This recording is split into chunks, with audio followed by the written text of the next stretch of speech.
Isa sa paborito nating snack or chichirya ay potato chips. Hindi ba? Kahit ang anak ko gustong-gusto niya ng potato chips. Pero hindi natin sigurado kung ano ang mga nilalaman ng potato chips na binibili natin sa tindahan. Especially kung mga anak natin ang suserva natin, mas mabuti siguro if we make our own. Simpleng-simple lang naman po. We have potatoes over here, thinly sliced. Binabad ko yan kanina sa water para hindi mangitim. Siyempre, yung gusto natin medyo mag-golden brown. Brown! Yan. At habang hinihintay po nating maluto yung ating potato chips, gagawa muna po ako ng toppings na salted egg.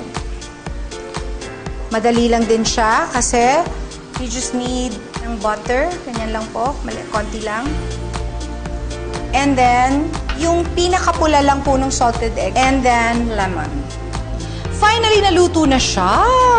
So, ilagay muna natin siya sa paper towel. Yeah, we made a whole bunch earlier. Making sure, of course, na hindi masisira yung potato chips.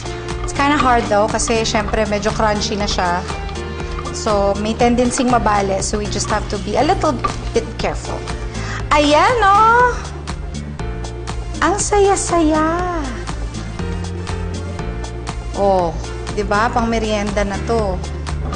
And there you have it.